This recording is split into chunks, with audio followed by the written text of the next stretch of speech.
Good morning and welcome again to this journey through the colored foods that we should be enjoying on a daily basis if we desire to live long in the land.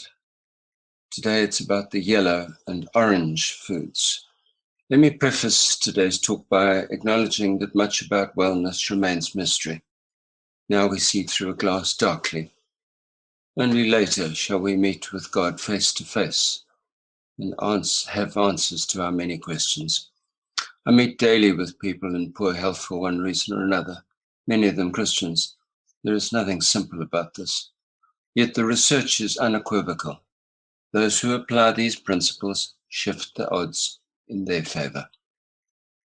Today, let's consider the role of pumpkin and butternut in the life of the diabetic. Nearly half of people eating the modern industrial diet are suffering from insulin resistance. They either have or on the fringe of type 2 diabetes. Again, let me emphasize here that we're talking about prevention. Once you have frank disease, careful management by a health professional is essential. But it's interesting that researchers have found that the vast majority of type 2 diabetics can be brought completely into remission without the use of any medication by changes of lifestyle alone. Key are three phytonutrients found in the cucurbit family. They are beta-carotene, trigonelline, and vitamin B3. Forget the names. Pumpkin has been used for centuries in the management of diabetes. 40% of diabetics suffer from vision-threatening retinopathy. This is not small beer. Beta-carotene gives carrots and butternuts their yellow flavor. In the liver, it splits into two vitamin A molecules. It is absolutely vital in the formation of compounds in the retina of the eye.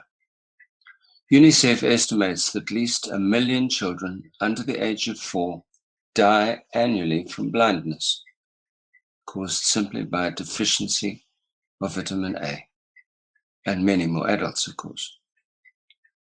Scientists have found that it is these two compounds, trigonelline and vitamin B3, in pumpkin and butternut squash, that enable the liver to lower the levels of blood glucose.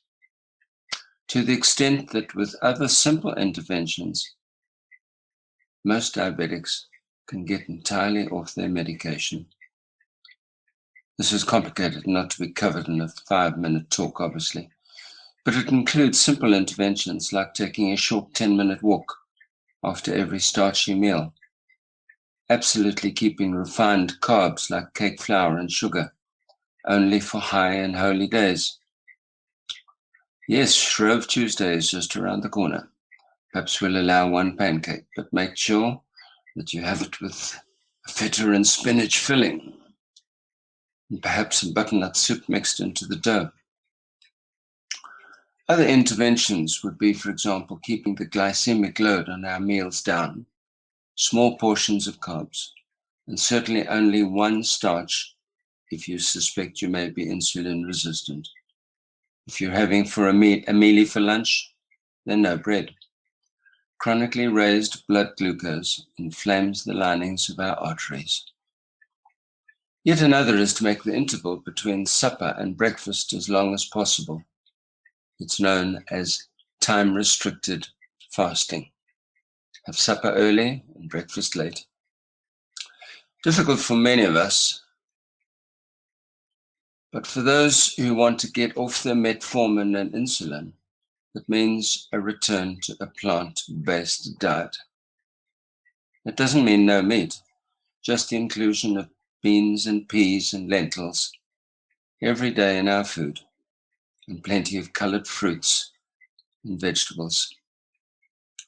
Much has to do with what is known as satiety, enjoying those meals that give us a steady supply of glucose, so we have no desire to go snacking on cookies at tea time, or worse still, a cola.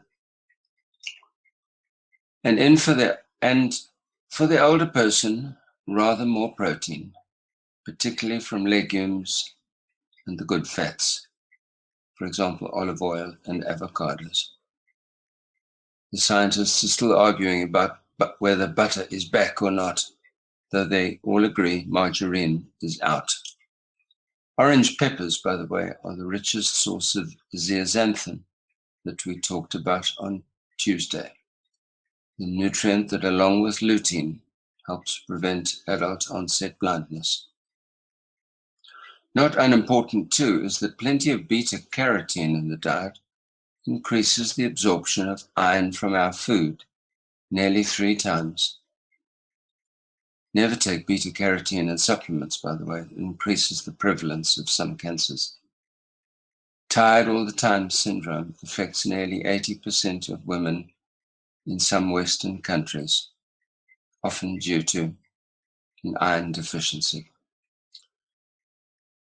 All of this, I believe, is a very spiritual subject. It's all about caring for the temple where Almighty God dwells, your and my body. If you're not convinced, read 1 Corinthians 3 again. So, to summarize, make sure you're eating plenty of yellow and orange foods regularly, and preferably daily. Freshly squeezed orange juice with the pulp is another example. OJ from a carton is definitely out. It's glycemic. Lots of sugars. Many gardens have plenty of Cape gooseberries and granadillas at this time, but therein lies another controversy. South Africa has almost no indigenous fruit, and many of these exotics are invasive. Caring for God's temple, caring for God's planet, that's what this is all about. Alas, there's nothing simple about it, but we're all called upon to do our own small part. God bless you today as you think prayerfully about these things. They are important to our own wellness and that of Mother Earth. Tomorrow, Friday, we will talk about the purple foods that we should be enjoying regularly. Goodbye.